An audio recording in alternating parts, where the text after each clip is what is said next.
वस्तु पदार्थम जानाति विद्वान। यहाँ विद्वान लक्षणा के द्वारा तत्वार्थ चिंतक जो होगा, विवेक वाला आत्मा आत्म संबंधी विद्या जिसके पास होगी वही यहाँ पर क्या कहलाएगा, विद्वान।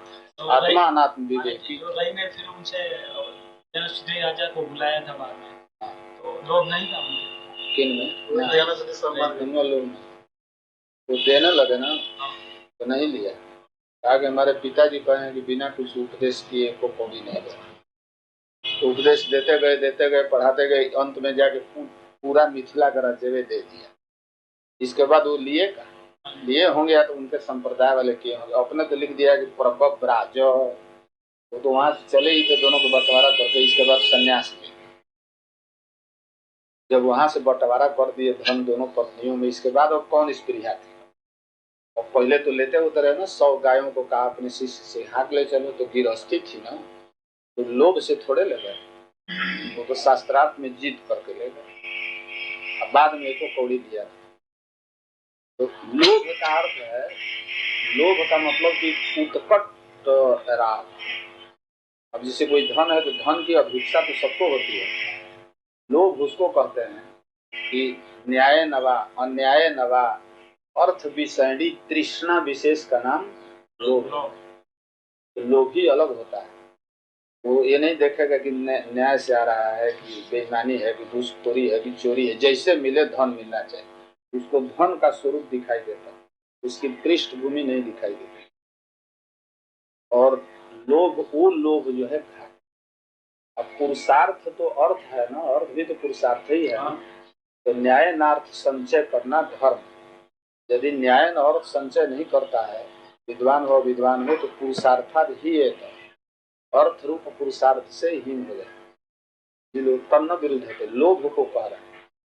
ये इनके पुरुषार्थ से ज्यादा न लोभ दिया था, इतना सब लेके क्या करेंगे। इसलिए लोभिनम विद्या भी विद्यार्थिनम नचकेत संक्वामन्ने जस्माद अविद्वत बुद्धि प्रलोभिनः कामा अप्सरः प्रभृतयः बहवोपि एक दो नहीं हजारों सैकड़ों लाखों करोड़ों। त्वा माने त्वाम, त्वाम को त्वा आदेश हो गया। ना लोलुपंत, अलोलुपंत लोट लकार का लूप है, लंग लकार का। न अलोलुपंत न विच्छेदम कृतवंत, तुम्हारे मन का विच्छेद नहीं किया, एकदम ज्ञान निष्ठा तुम्हारी बनी रही। श्रेयो मार्गात न विच्छेदम कृतवंत, श्रेयो मार्ग से तुमको विचलित नहीं कर पाए, न विचालितवंत। आत्मोपभोगाभिवांछा संपादने न, ये कैसे विचालन करते हैं सब स्त्री पुत्र पौत्रादिक धन संपत्ति। तो पहले लालच देते हैं,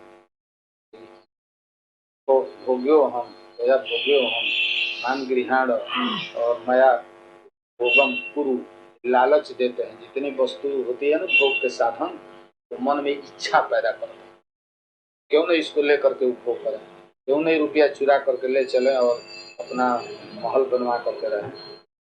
तो मन में होगा ये सब विपरीत वाले कोई कह देगा तो आगे बंदूक रहेगा, जो ही आएगा शुभ कर देंगे, ले चलो उठाओ।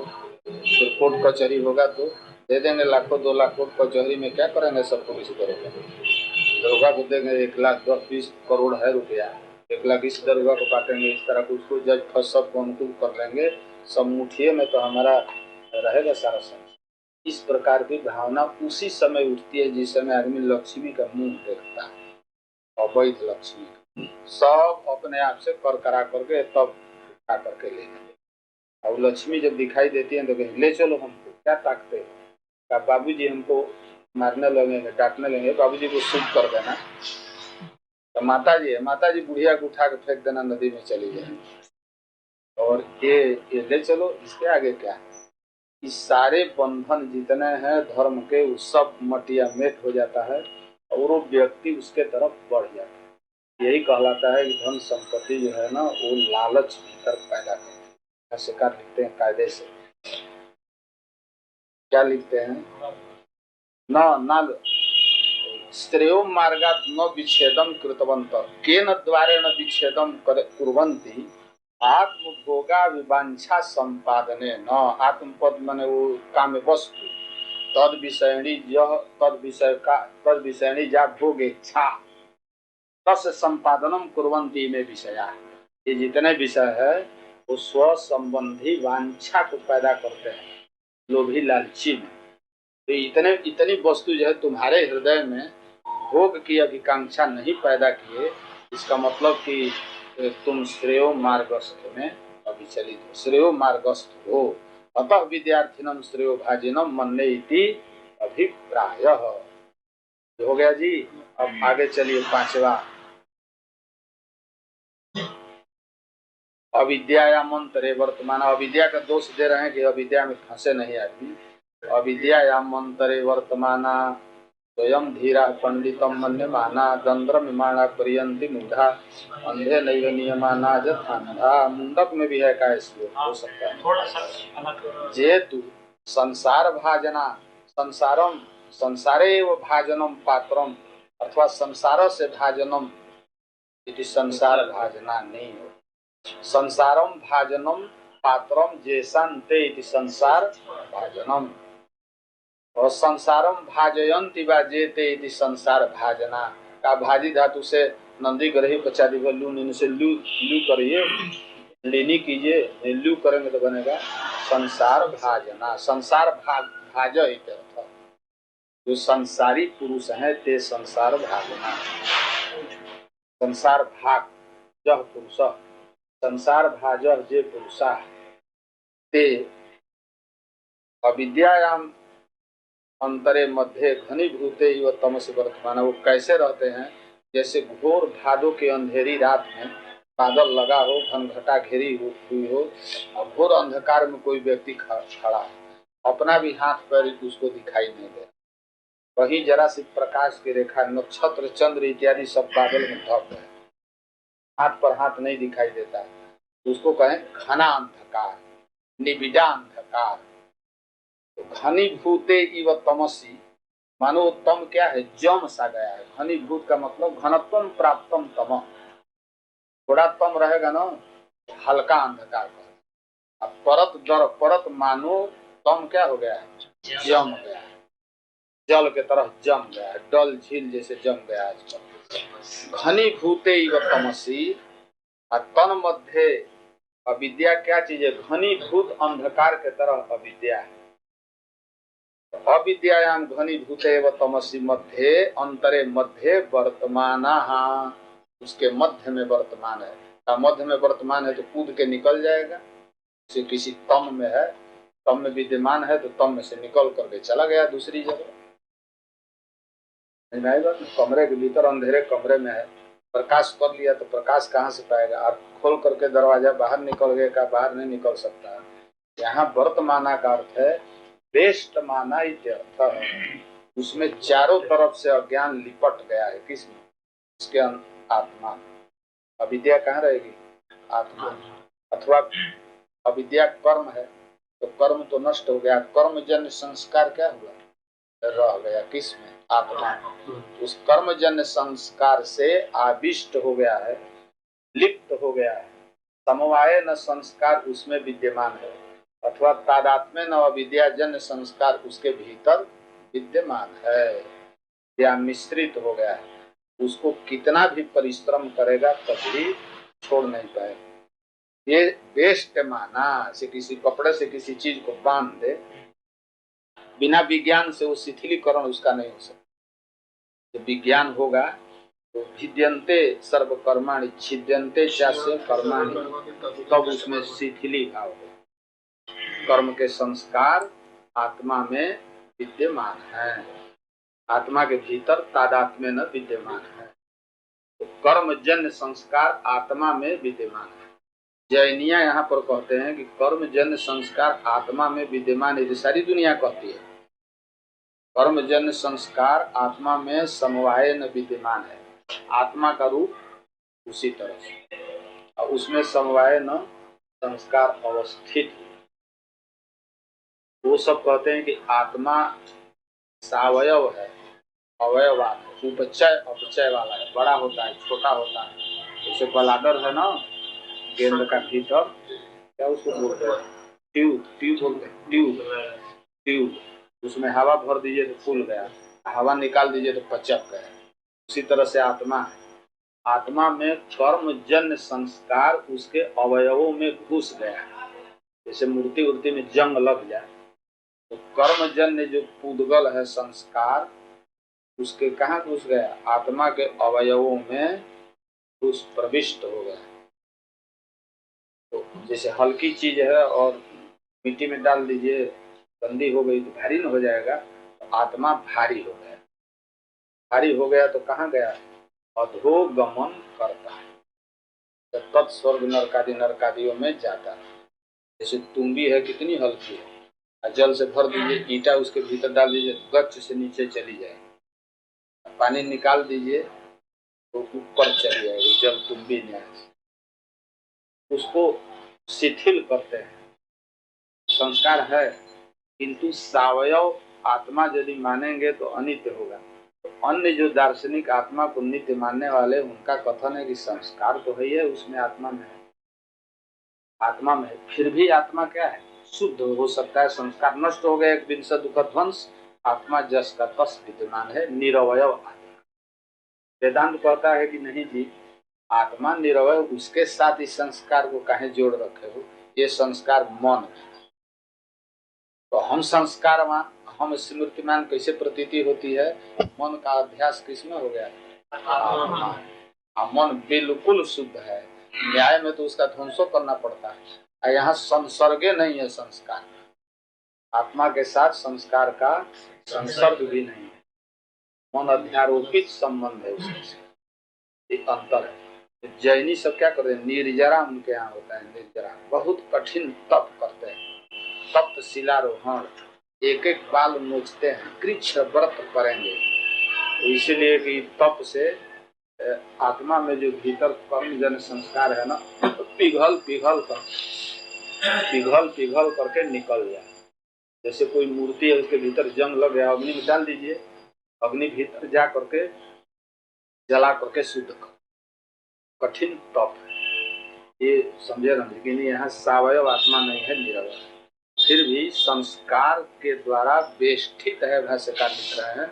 इसका मतलब कि वेष्टनम नाम संस्कारवतः मनसः तत्र अध्यारोपः। संस्कारवान जो मन है उसका उस आत्मा में अध्यारोप हो गया, उसका अध्यारोप नहीं हटाया जाएगा। रज्जु का सांप हजारों डंडा मारेंगे तो वो मरेगा नहीं। जिंदा सर्प तो मर जाएगा, मुठ का जो है नहीं मरता है। सोया हुआ व्यक्ति तो जग जाएगा, और जगा हुआ कैसे सोएगा? जब बहाना बना करके बैठा है कि हम सोए, वो नहीं जग सकता। सचमुच का सर्प तो मर जाएगा अकेला, ठीक है, और उसको पीटते रहिए, वो टकसेगा नहीं। तब टकसेगा जब अधिष्ठान का साक्षात्कार होगा। रजुरियम न सर्प, तो बिना मारे भी चला जाए। तो कितना भी कीजिए, कितना कर्म कीजिए, कितना उपासना कीजिए, योग जप तप अनुष्ठान कीजिए, संसार जाने का नहीं है। जाएगा कैसे जाएगा? जब तक से ब्रह्म विद्या हम ब्रह्मास्मि नहीं होगा, तब तक से इसी तरह से विद्यमान होगा। तो लिख रहा है, इसलिए पत्र पुष्पादि तृष्णा पास सदै बधा अविद्या मंत्रे घनीभूते तम से वर्तमाना व्यावेष्ट्यमाना। पुनः कीदृशा कई वेष्ट्यमाना पुत्र पश्वादि तृष्णा पास सतई वेष्ट्यमाना। तृष्णा को सब में लगाइए। पुत्र तृष्णा, पशु आदि, आदि पद से धन इत्यादि विषय सुजात तृष्णा। तृष्णा मन उत्कटा अभिलाष, कट अभिलाष का नाम तृष्णा है। तेसाम पासानी, तेसाम पास सतानी, उसके सैकड़ों पास, सैकड़ों तृष्णा के द्वारा स्वयं बंधा है। आशा पास सतैर बद्धा इत्यादि। आशा पास सतैर गीता है उसमें विवेक छोड़ो, विवेक छोड़ो नहीं, गीता नहीं। आशा पास सतैर बद्धा काम भोगे काम भोगार्थम, वही यहाँ भी स्वयं। तो आशा सात पास सतैर बद्धा स्वयं वयम धीरा। ऐसे आशा सैकड़ों तृष्णा से युक्त जो पुरुष हैं, थोड़ा पढ़ लिख दिया लोकौंदी सिद्धांत कौंदी, ये आगे शेखर मनोरमा या वेदांत के दो चार एको प्रस्थान पढ़ दिया तो बता। अहो अहम पंडिता मादृशः को अस्ति पृथ्व्याम व काश्याम व। काशी जी में कौन पंडित है हमारे? उसको तो लौकौंदी नहीं आती, उसको सिद्धांत कौंदी नहीं आती। एक पंडित जी रहे, कहें कि एक गाड़ी विद्या आई थी, उसमें आधा गाड़ी तो हमारे यहाँ रह गई, आधा गाड़ी में आधा हमारे भाई जो छोटका है उसके यहाँ गई, और जो आधा में आधा बचा उसमें सारा संसार है। मैंने वो कितना कितना दिया। तो ऐसे ऐसे अहंकारी स्वयं वयमेव धीरा यदि प्रज्ञावंत पंडिता। पंडिता हम प्रज्ञामान है, ब्रह्म विद्या को जानते हैं। शास्त्र कुशलाश्च, मैं पंडित हूँ, प्रज्ञावान हूँ, ब्रह्मनिष्ठ हूँ, और शास्त्र कुशल माने विद्वान हूँ। शास्त्र पंक्ति लापन कुशलाश्च इति मन्यमाना, ऐसे अभिमान को होता है। पंडितम मन्यमाना, पंडितम मन्यमाना है ना, पंडितम मानी और पंडितम मन्य होता है। आत्म माने खच, ख प्रत्यय होता है। पंडितम आत्मानम मन्यते, जो असौ सब पंडितम मन्य, पंडितम मन्य जो अपने को पंडित मानता है। खच प्रत्यय अभिमान अर्थ में हो। पंडितम मन्य माने अहंकारी न हित। अब पंडित मानी जो होगा वो वस्तुतः पंडित है, अपने को मान रहा है, उसको कहेंगे पंडित मानी न, सूर मानी न, अपने वीर है सचमुच का, और उसको जब वीर अपने को मानता है उसको कहेंगे वीर मानी न, सूर मानी न। असुर नहीं है, एक तो कुत्ता भौंक देना तो भाग जाएगा घर में, लेकिन अपने को क्या कहता है, सूरम अन्या वयम वयम सूरा। ऐसे लोगों को सूरम अन्या, पंडित नहीं है किंतु अपने को पंडित है, पंडित मान रहा है, तो उसका नाम है पंडितम मन्या। इसका मतलब कि अविवेकिनो की पंडितम मन्या, अभिमाने न अहंकारेण पंडितो हम अस्मि इति ये मन्यन्ते ते पंडितम मन्या। पंडितम मन्यमाना, पंडितम आत्मानं मन्यते जो असौ पंडितम मन्यमाना। ते किम भवन्ति ते मूढ़ा, मन ते दंद्रम्यमाणा, दंद्रम्यमाणा, द्रम है ना, द्रमु धातु से क्रिया समय विहारे जंग, और जंग के लिए नित्यम कौटिल्य गतौ, नित्य कुटिल अर्थ, कुटिल गति में भी होता है क्या चीज, जंग होता है। गत्यर्थक जितना होता है ना गति, वो कुटिले अर्थ में जंग होगा, क्रिया के अभ्यावृत्ति में नहीं। जंग गम्यते माने कुटिलम गच्छति इत्यर्थ, पुनः पुनः गच्छति नहीं, कुटिलम गच्छति। तो दंद्रम्यमाणा पुनः पुनः अत्यर्थम कुटिलाम अनेक रूपाम गतिम गच्छन्तः, कुटिल जो टेढ़ा मेढ़ा अनेक रूप वाले झूठ साँच वाली नारकी गति को गति मार्गम गच्छन्तः, ऐसे गति में वे चलते हैं। कौन, जो पंडित मन है, मूढ़ है। जरा मरण रोगादि दुखई पर्यंति परिगच्छन्ति, ऐसे पुरुष जरा को प्राप्त होते हैं, मरण को प्राप्त होते हैं, रोग आदि पद से अन्य भी क्लेश को ले लीजिएगा, वस्तु अभाव जन्य क्लेश, रोग पद से तीनों, आध्यात्मिक आदि दैविक आदि भौतिक आदि दुख ही परियंति गच्छन्ति परिगच्छन्ति, उसके चारों तरफ दुख ही दुख घेरा रहता है, जिधर भी देखता है उधर उसको दुख ही दुख दिखाई देता है। ते अतएव ते मूढ़ा अविवेकी न, और अविवेकी ऐसा पुरुष जो है वो किसी के यहाँ जाएगा, दुखी होगा तो किसी के यहाँ जाएगा, हमको इस दुख का परिहार बताइए, तो अपने इस समान लोग के यहाँ पहुंचेगा, तो बताएगा हाँ अमुक मंत्र करो, तंत्र करो, टोटका करो, जाग करो, इष्टि करो, ऐसी ही बात बताएगा जो मोक्ष कारक नहीं, संसार की गति में पुनः ले जाने वाला। तो जैसे एक अंधा मार्ग में भटकता हुआ दुखी होता हुआ आश्रय करे किसको, दूसरे अंधे को, उसी तरह से वह पुरुष भी क्या करता है, अंधे नैव दृष्टि विहीन नैव नियमाना अविवेकिनः विषमे पथि यथा बहवः अंधा महांतम अनर्थम इच्छन्ति। विषम पथ पर चल रहे हैं, विषम उबड़ खाबड़ रास्ता है, एकदम चंबल घाटी के तरह रास्ता ऊंचा नीचा बना है। चंबल नदी है ना, उसका देखें घाटी कैसी है, 100 फीट नीचे तो 100 फीट ऊपर, देख करके ही डर लगेगा, उसमें डकैत लोग रहते हैं संमार्ग, तो उसके तरह विषम पथ में चलता है और आंख है ही नहीं, तो उसका विनिपातो न संशय, उसका विनिपात ध्रुव है। तो नियमाना विषमे पथि यथा बहव अंधा महानतम अनर्थम इच्छन्ति तद्वत् ते भी महानतम अनर्थम इच्छन्ति नहीं प्राप्नुवन्ति। ये हो गया। न सांपरायः प्रतिभाति बालम प्रमाद्यन्तं वित्त मोहेन मूढ़म अयम लोको नास्ति परैति मानि पुनर्पुनः दशमापद्यते में। तो ये अविद्वान के अविद्या की गति बता दिया। इसके विपरीत जो विद्या को ग्रहण करने वाले हैं वे इस लौकिक दुख को प्राप्त नहीं होते हैं और अंधकार में अपने को निमग्न नहीं पाते हैं। इनको छांट करके और कहाँ पहुँचते हैं, मोक्ष में पहुँचते हैं। एक तर निंदा का अर्थ अपने आप हो गया कि द्वितीय विद्या जो है प्रशस्ता है। अतएव मूढ़त्वात् न सांपराय परलोक। परलोक सांपराय जो कहेंगे परलोक।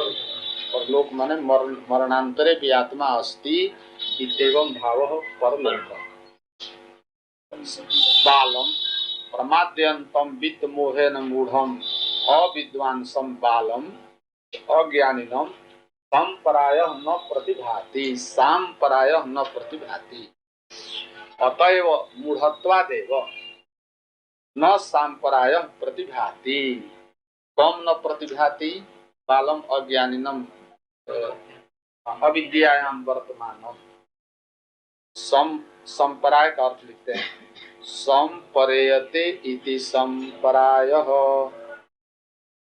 संपरा इयते है ना, परा लगाइए, इयते इति सम्यक परा इयते परेयते इति संपरायः। परा लगा देंगे तो संप्राय बनने लगेगा। परा उपसर्ग से सम उपसर्ग परा उपसर्ग ईण धातु है। ईण धातु से कर्मण कर्म में प्रत्यय किया। ईयते ईयते ईयन्ते।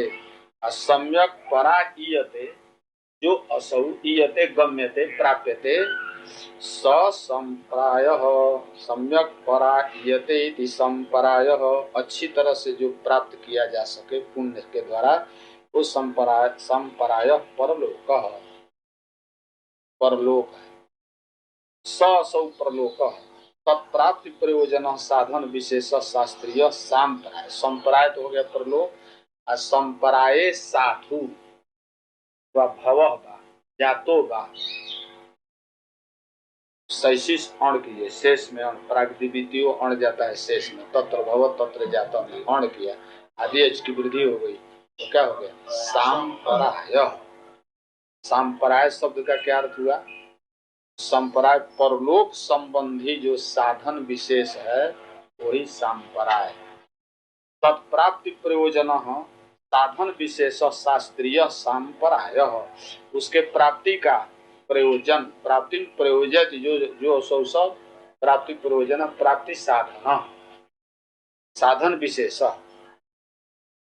पुनः कीदृश साधन विशेष कह शास्त्रीय दृष्ट साधन विशेष। शास्त्रीय साधन विशेष उसको अच्छा नहीं लगता। इतना भी उसको समझाइए ऐसे मूढ़ को कि शास्त्र में ऐसा लिखा है संप्रदाय परलोक भी है, परलोक की प्राप्ति के लिए कुछ करो तो वो कह देगा कि परलोक कौन है? सकृदेव जायते जंतु सकृदेव मृयते। एक बार मनुष्य जन्म लेता है एक ही बार मरता है। और परलोक कहाँ से है? परलोक शास्त्र में लिखा है। शास्त्र को कर्ता कौन है? ये पंडित जी ब्राह्मण लोग हैं, खाने कमाने के लिए अपना वेद पुराण लिख दिए हैं तो उनकी जीविका का साधन कैसे हो? महर्षि लोग ब्राह्मण रहे अपने बाल बच्चों की कमाई खाने के लिए बैठे बैठे इन सबों को पैसा आ गए। नाना प्रकार के यज्ञ लिख दिए, नाना प्रकार के अनुष्ठान पुरोहिती कि कम से कम महामूढ़ रहेगा ब्राह्मण तो गणानंद गणपति पूजन को करा ही लेगा और कुछ नहीं तो कलशा धरा लेगा, संकल्प करा लेगा तो उससे जो आमदनी होगी उससे आजीवन जीता रहेगा, पढ़े चाहे मत पढ़े। अपनी भाषा में वैसे भी करते हैं। नहीं सुनते गोयनका के पंडित जी रहे तो ले गए पोथी ले गए, लौटाने आए तो गोयनका पुस्तकालय के पुस्तकाध्यक्ष ने पूछा पंडित जी कहाँ ले गए थे? तो कहा भागवत वाचने न गए थे, सप्ताह वाचने। कई तो वाल्मीकि रामायण है। अच्छा वाल्मीकि रामायण है तो हाँ अच्छा रखी अब तो सप्ताह होगा। तो ऐसे ऐसे लोग हैं, वो क्या करना, संस्कृत बाकी बोलना है पूछो के खुद से। तो ऐसे भी पुराने जमाने के किसी का सचमुच यही गुरु जी लोगों के मुंह से सुने।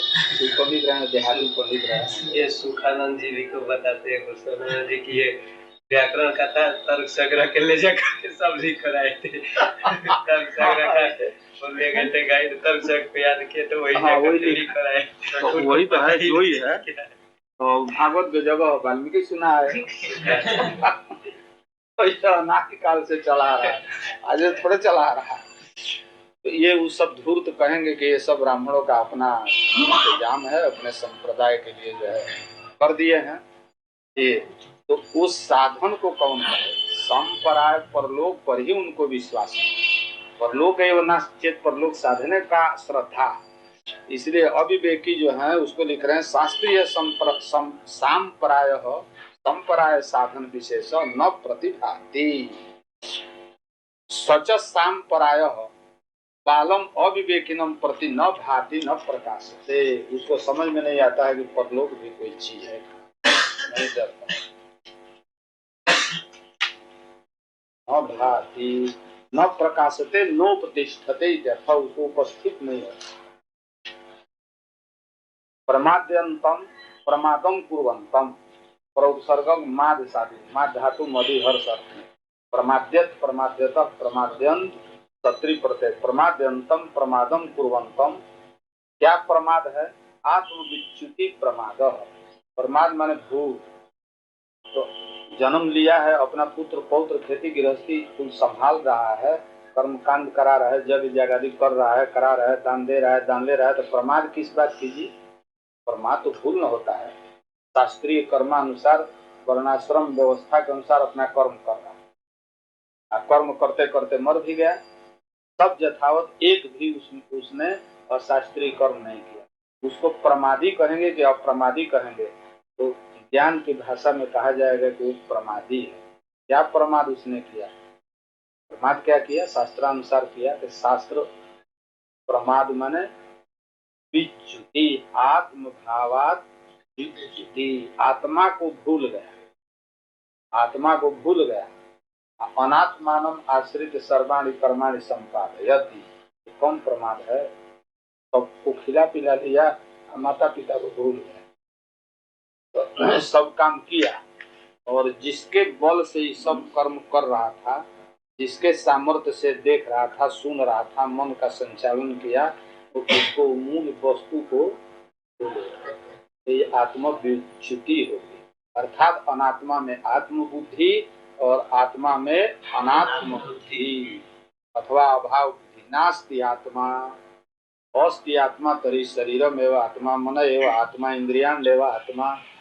तो अतस्मिन् तद्बुद्धि, यही प्रमाद है। प्रमादम पशु पुत्र पशुआदि प्रयोजन से आसक्त मनसम, पुत्र पशु इत्यादि प्रयोजन में ही सदा मन को आसक्त रखा, झांक कर के भी आत्मा के तरफ नहीं देखा। तथा पुनः कीदृशम वित्त मोहे न वित्त निमित्ते न अविवेके न वित्तम संपन्नम जेन तदिति वित्तम। जो लब्ध है वित्त धनादिक, खाली धने को वित्त नहीं कहते हैं, धन और भी जितना है वो सब वित्त कहलाते हैं। वित्त मोहे न वित्त निमित्ते न अविवेको नाम मोह, मोह माने अविवेक। वित्त निमित्तत्व न अविवेके न मूढ़म, मोह मोहाच्छन्न है। तमसाच्छन्नम सन, तमसाच्छन्नम संतम एवं भूतम अयमेव लोको जोयम दृश्यमान। उसके मन में अब भावना ही होती है, उसे हजारों बार शास्त्र से सुनाइए कि परलोक है, स्वर्ग नरक है, वो कभी कतई विश्वास नहीं करेगा। वो उल्टा जो है वही शास्त्रार्थ करने लगेगा कि नहीं पंडित जी कहाँ लिखा है स्मृति में? स्मृति सब मानव कृत है, हम भी तो मनुष्य हैं, हम भी तो तर्क कर रहे हैं। अयमेव लोक पूर्व दृश्यमान एतद अतिरिक्त कश्चित लोको नास्ति। और से पूछ देते हैं स्वर्ग है नरक है, दिखाइए ना महाराज कहाँ स्वर्ग नरक है? जब पृथ्वी इतना नक्षत्र मंडल में स्वर्ग कहाँ है? तो कह दी यही स्वर्ग है। कहाँ? हिमालय वाला भाग स्वर्ग है, और उसके तराई वाला भाग नीचे मध्यम लोक है, और अमेरिका वाला भाग जो एकदम अधोगत अतल वितल तलातल रसातल पाताल में, ये अधोलोक है। इससे अतिरिक्त कहाँ से जमलोक वरुण लोक आया? पश्चिम वाली दिशा में जो देश है वो वरुण लोक है, और दक्षिण में जो देश है वो जमलोक। और उत्तर दिशा में देवभूमि है, हिमालय की चोटी पर पहुंचे वही देवभूमि है। शंकर भगवान ऊपर से जब गंगा जी निकली कहाँ से, गंगोत्री से, तो हरिद्वार में केस फैला दिए, और उनकी जटा में क्या हो गई, गंगा जी घुस गई। और उनकी जटा क्या होती, हिमालय पर्वत पर जो पेड़ पौधा लता गुल में नहीं, भगवान शंकर की जटा है। और जो गंगा जी आ रही है न दर्रा के भीतर से, दोनों पहाड़ों के भीतर से, वही जटा का मार्ग है, कहीं कहीं निकल रही है। और पूरा पृथ्वी भगवान शंकर का स्वरूप है, और हिमालय उनकी जटा मंडल, उसी के भीतर। चंद्रमा देखेंगे हिमालय पर न तो लगेगा कि पहाड़वा के ऊपर है चंद्रमा। चंद्रमंडल देखेंगे दूर से तो लगेगा कि शिखर पर उगा हुआ। तो भगवान के सिरा हुआ न हिमालय, उसी में चंद्रमा भी उग रहा है। तो इसकी कल्पना की चंद्रमा जिसमें हो, जटा मंडल धारण किया हो, जिसकी जटा में गंगा हो, वो भगवान शिव का सिर है। हिमालय आस्तिक लोग कहेंगे, इसी को ये सब नास्तिकवा कहते हैं कि यह स्वर्ग है। तो रूपक न बना दिया, मानो भगवान का सिर क्या है, देवभूमि हिमालय राज ही का सिर। और दो चार उसमें गढ़ा गुढ़ी बिल होता है ना, उसमें सांप रहते हैं, बिच्छू रहते हैं जटा में, ये सब हिमालय में कौन चीज नहीं। इस तरह से भगवान संग तो कहेंगे कि यही सब है। और ऊपर कहाँ ऊर्ध्व स्वर्ग और नरक आदि। आस्तिक नहीं, नास्तिक नहीं, मीमांसकों से पूछे कि स्वर्ग लोक कोई है या नरक लोक, कहते हैं कि नहीं, स्वर्ग लोक नरक लोक में। तो क्या चीज है, केवल भावना विशेष ऐसे होता है। और बौद्धों कहते हैं कि स्वर्ग नरक कोई लोक नहीं है। जैसे काशी जी नगरी की विद्यमान है ना, वैसे कुछ बना बनाया मकान दुकान ये सब नहीं है, विज्ञप्ति मात्रम। जैसे सपना में आदमी होता है ना, सपना में सोया रहता है तो नाना प्रकार का सब देखता है, सुख का अनुभव करता है, देखता है कि महल में हम खड़े हैं, तो वहाँ महल थोड़े रहता है, केवल विज्ञान मात्रम होती। तो स्वप्नवद स्वर्ग नरकादि है, उतने काल तक कर्म जन्य जब तक से दुख पाप दूर नहीं होगा, तब तक उस सपना के तरह अपने को नरक में पड़ा हुआ देखता रहे। सपना में कितना भी लाख कोशिश करें हम लोग, अपने से निकल नहीं सकते हैं, किसी पंख में गिरे हैं। वो अपने आप स्वप्न से दुखम स्वप्ने नहीं वो परिहरी, जागृत के दुख से।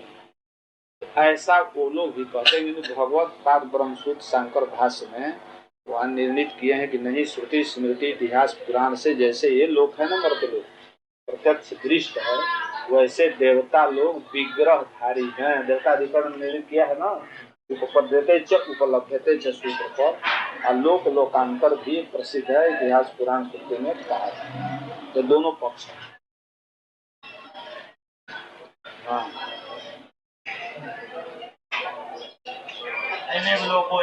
कहाँ गए वित्त मोहन अयमेव लोक दृश्यमान स्त्री अन्नपानाद विशिष्टो नास्ति पर अदृष्ट लोक। अदृष्ट लोक कोई नहीं है। इत्येवं मननशील न केवलम कथयन्ते ते अपितु मननशीला भवन्ति नित्यमेव इत्थं ध्यायन्ति। अमानी अभिमानी ते किं भवन्ति, ते पुनः पुनः जनित्वा पुनः पुनः उत्पत्तिं जनित्वा जन्म लब्ध्वा वसम मददीनताम आपद्यते में मम वसम आपद्यन्ते। वो मेरे हाथ में आते रहते हैं, बार बार मरेंगे, अर्थात मैं ही उनको बार बार मारूंगा, और बार बार जन्म लेकर के मृत्यु हमारे हाथ में।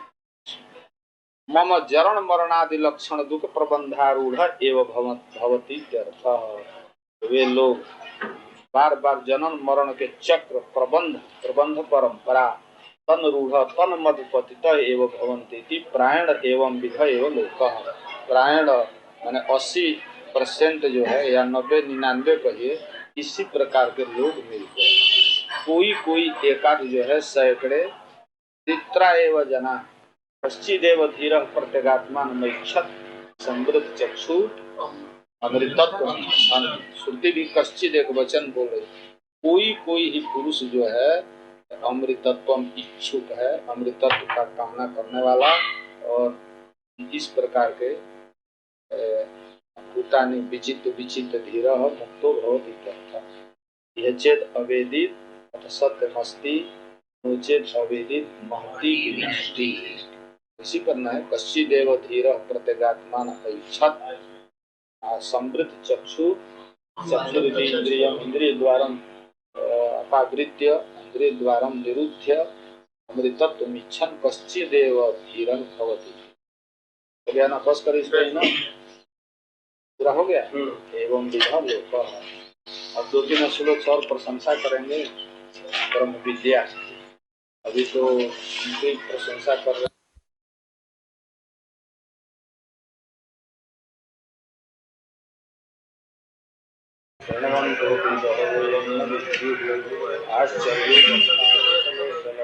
आश्चर्य ज्ञाता कुशलानुशिष्टः। 7वां मंत्र आया। तो जस्तु वस्तु जस्तु श्रेयो अर्थी, श्रेय अर्थ है ते प्रार्थ है ते जस श्रेयो अर्थी। श्रेय की जो अभ्यर्थना करने वाला है, तत्व जिज्ञासु है। सहस्रेषु कश्चिदेव आत्मविद् भवति। यही ना है। सहस्रेषु आत्म तत्व जो श्रेयोर्थी है, वो श्रेयोर्थी न बहवः भवन्ति वा कश्चिद एको भवति। करेंगे सहस्रेषु कश्चिदेव एकः श्रेयो अर्थी। मनुष्याणां सहस्रेषु कश्चिद जगति सिद्ध है श्रेयसे कश्चिद जगति। एक कोई एकाध मनुष्य है जो श्रेयो अर्थी। कश्चिदेव आत्मविद् भवति। श्रेय मोक्षार्थी कोई कोई क्यों होता है? तो आत्मविद कोई होता है। आत्मविद ही तो श्रेयोर्थी है। आत्मानं वेदिति आत्मविद कश्चिदेव भवति। अपने को जानने वाले तो सब हैं, कौन नहीं अपने को जानता है। ये आत्म यथात्म ज्ञान अपेक्षित है। यथार्थ रूप से आत्मा को जानने वाला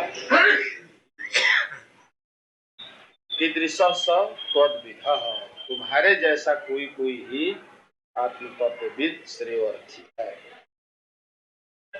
कुतः कश्चिदेव भवति न बहवः भवन्ति श्रेयोर्थिनः। श्रेयोर्थी क्यों अल्प होता है, बहुत क्यों नहीं होते हैं?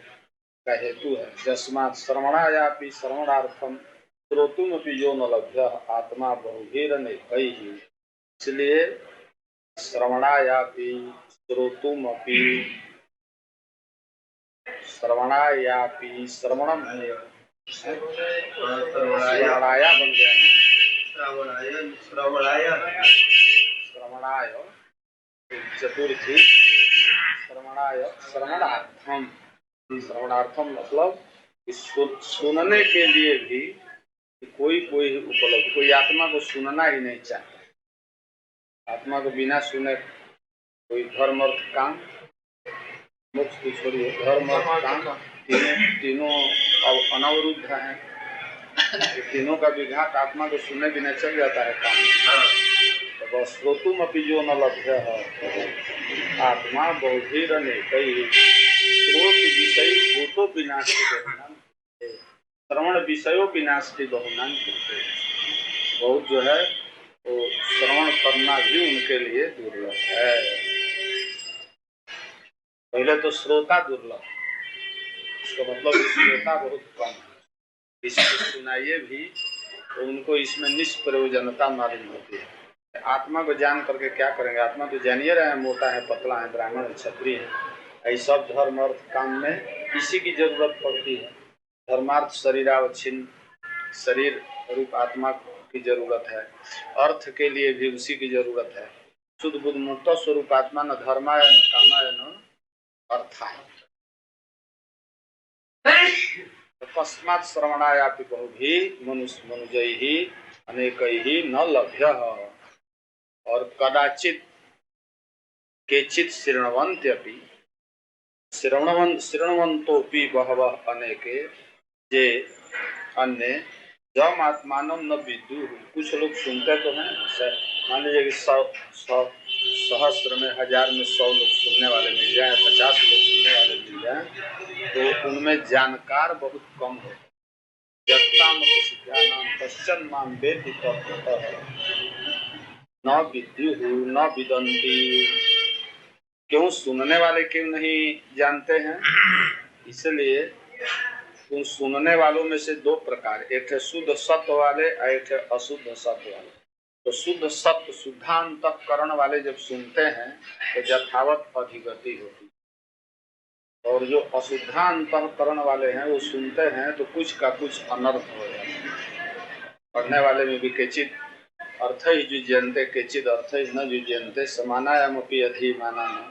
सामान्य रूप से अध्यापक से पढ़ रहे हैं, अध्यापक एक ही शब्द बोलता है, दूसरे विद्यार्थियों के लिए शब्दांतर नहीं करता है, किंतु समानायामपि अधियानानां छात्राणां मध्ये केचित् अर्थै युज्यन्ते और केचित् छात्रा अर्थै न युज्यन्ते। स्वभाव केन विदन्ति अभागिनः न विद्यते भागः यस्य स अभागिनः।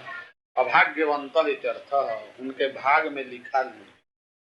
और पुनः कीदृशा असंस्कृतात्मानः आत्मा अंतःकरणम् असंस्कृतम् अशुद्धम आत्मा अंतःकरणम् यस्य स जैसा ते असंस्कृतात्मान न बीजानीयुः। सुनने को सुन दिए किंतु कुछ हाथ में पड़ा नहीं। इसलिए श्रवणा या श्रोतुम अपि गौभिर्जो न आत्मा लभ्यः शृण्वन्तो बीजम आत्मानं बहवो न विद्युः आश्चर्य वक्ता। किंच, और भी इसमें अल्पता में हेतु है। अस्य आत्म तत्वस्य वक्ता अपि आश्चर्यः अद्भुतः एव अद्भुतवदेव, अद्भुत के तरह है। इसका वक्ता भी अद्भुत है। ऐसे अनेकेषु कश्चिदेव अद्भुतत्वम नाम अल्प संख्याकत्वम, बहुतों में कोई कोई ही ठीक से ठीक इस आत्म तत्व को बोलने वाला है। अब अद्भुतवदेव अनेकेषु कश्चिदेव भवति, यही अद्भुत है। तथा श्रुत्वापि अस्य आत्मनः कुशलः निपुणः एव अनेकेषु लब्धा कश्चिदेव भवति। श्रुत्वापि आश्चर्यो वक्ता कुशलो अस्य लब्धा अस्य आत्मतत्वस्य लब्धापि श्रुत्वापि अस्य आत्मनः कुशलः निपुण अति निपुण मति जो होगा वो अनेकेषु अति निपुण मति जन स एव लब्ध्वा लब्धा, लब्ध धातु से त्रिच करते हो गया, लब्धा लब्धारो लब्धारो कश्चिदेव भवति। तस्मात् कथम कश्चिदेव लब्धा कश्चिदेव वक्ता का आत्म तत्व ऐसा है ही है कि उसके कुछ ही वक्ता है और कुछ ही लब्धा है। तस्मात् आश्चर्यो ज्ञाता कश्चिदेव कुशलानुशिष्ट कुशलेन निपुणेन आचार्येण अनुशिष्ट सन। ज्ञाता जो इसके लब्धा है वो कोई कोई होता है। कौन होता है? तो कुशल आचार्य जी के द्वारा जो पढ़ा लिखा हो, अनुशिष्ट हो, वही इसका लब्धा हो सकता है, दूसरा नहीं। तस्मात् ये बहुत कम लोग इस आत्म तत्व को जानने वाले हो गया ना। कस्मात् कुशलानुशिष्ट ज्ञाता भवति न नरेणावरेण प्रोक्तेष सुविज्ञेयो बहुधा चिन्त्यमानः अनन्य प्रोक्ते नास्ति अणीयान् हेतर्कमणु प्रमाणात्। कस्मात् कश्चिदेव कुशलानुशिष्ट लब्धा, कोई कोई ही इसका लब्धा है, कोई कोई ही श्रोता है। क्यों? जतः नहीं नरेण मनुष्येण अवरेण प्रोक्तः अवरेण हीनेन प्राकृत बुद्धिना इत्येतत्। करेंगे इसीलिए कि बोलने वाला वक्ता इसका अत्यंत दुर्लभ है। कोई भी इस आत्म तत्व का उपदेश नहीं कर सकता। न नरेण मनुष्येण अवरेण, अवर कहते हैं हीन को, उत्तम कहते हैं अपर को, अवरेण हीनेन अल्पज्ञेन प्रोक्तः एष आत्मधर्मः न सुविज्ञेयो भवति शोभनम विज्ञातुम योग्यो न भवति। सरलता से इसको जाना नहीं जा सकता। आचार्य यदि अवर है, अवरेण हीनेन केन हीनेन प्रकृत बुद्धिना प्राकृत बुद्धिना इत्यर्थ। प्राकृता बुद्धि यश सहित प्राकृत बुद्धि शास्त्रा संस्कृता बुद्धि प्राकृत बुद्धि स्वाभाविकी बुद्धि उससे गम्य नहीं। इति एतद उक्त एष आत्मा जम तो माम पृच्छस्ति एवं विधः आत्मा अस्ति जह आत्मा त्वया दृष्टः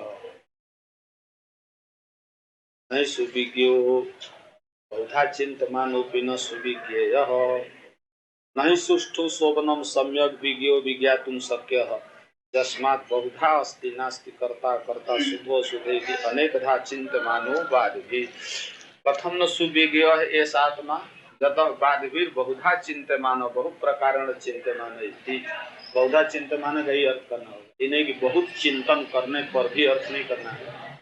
बहुधा प्रत्यय लगा दिए प्रकार में बहुधा बहु प्रकारेण अनेकधा चिंतमान बाधभिः तत्तीर्थ करैहि अयम आत्मा बहुधा बहु प्रकारेण चिंतमान निर्धार्यमान अस्ति केचित् ज्ञानवान आत्मा केचित् नास्ति आत्मा केचित् शरीरम आत्मा केचित् मनोहन आत्मा इंद्रियाणाम समूह आत्मा इंद्रियम आत्मा विज्ञानम आत्मा।